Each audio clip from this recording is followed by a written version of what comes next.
Assalamu alaikum, Sheikh. With the blessings of Allah subhanahu wa ta'ala, I hope you're fine. Ya Sheikh, after following your sohbats, the priorities of my life and the aims and objectives of my life have changed. I feel respected to live on the path of the Ottoman Sultans. It gives me a real meaning to my life, to my routine in life, to my family, and to my survival as a human in a Muslim society. I have tried to change my priorities, however, I feel a bit painful because of the loss of time for the type of people around who have more hypocrisy, envy, and who try to cause pain. As quoted by one great Sufi scholar, I learned hikmah in the company of foolish and idiot people. How can I take this pain as an opportunity to correct myself? I feel discomfort to overcome this pain. Sometimes I get nostalgic about the past, and I feel that I want that time to come back. Can you guide me on this, please? Bismillah ar-Rahman ar-Rahim.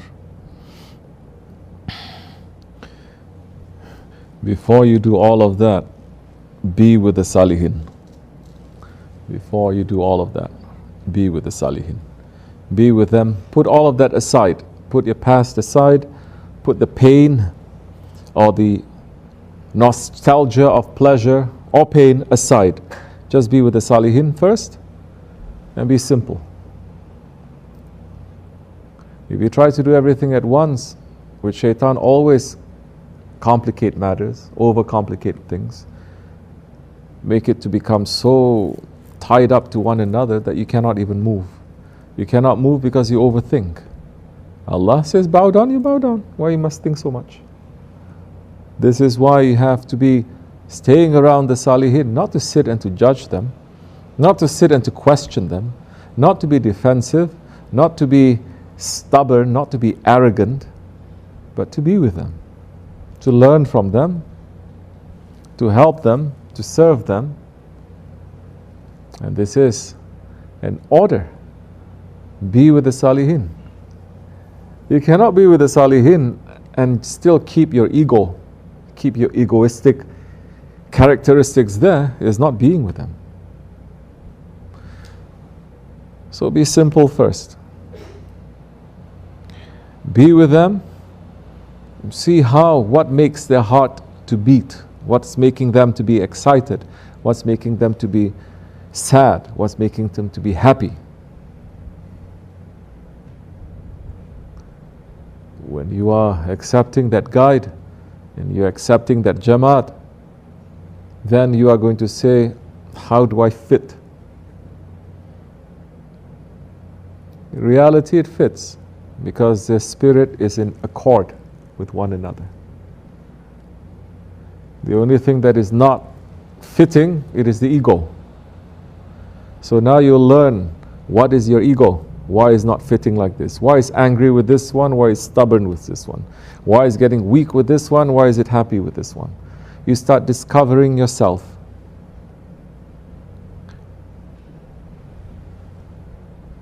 So do that first. We'll talk about nostalgia later, how to deal with that, because that is also something that everyone has gone through. And maybe it's slightly different one to another, but mostly it is the same. And being with them too, once you have all these questions, they say, well, my experience is like this, my experience is like this, my experience is like that. And instead of feeling alienated and alone, you say, you know what? I feel familiarity with you, familiarity with you, familiarity with you.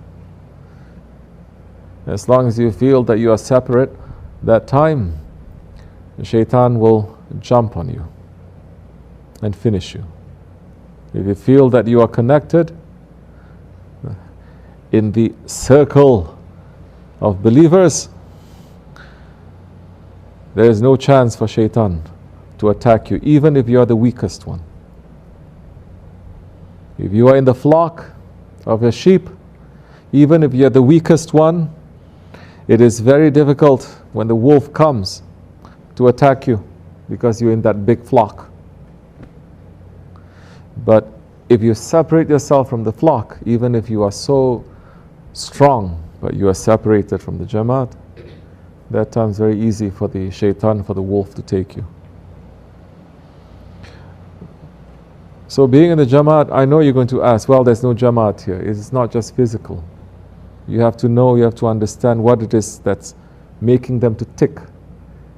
And you have to have that longing. And you have to try to make your life to go according to that. Then that time something is going to happen that says, okay, I can do this. This one I need to do. This I need to change. And the door may open then for you to even make that physical move if it is necessary.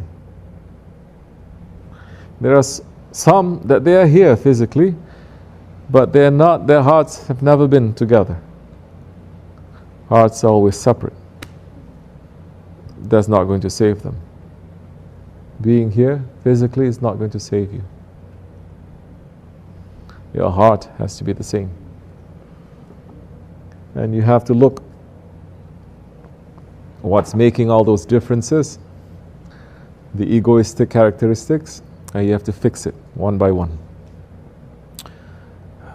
Inshallah Rahman. When you do that, it is easy. The aim is not to make everyone to be the same. That's not the aim. The aim is for you in your own special, unique creation to be able to reach the station that Allah subhanahu wa ta'ala has created for you. May Allah make it easy, inshallah. May Allah forgive me and bless you. Wa min Allahu tawfiq al-Fatiha. Assalamu alaikum. This much is enough.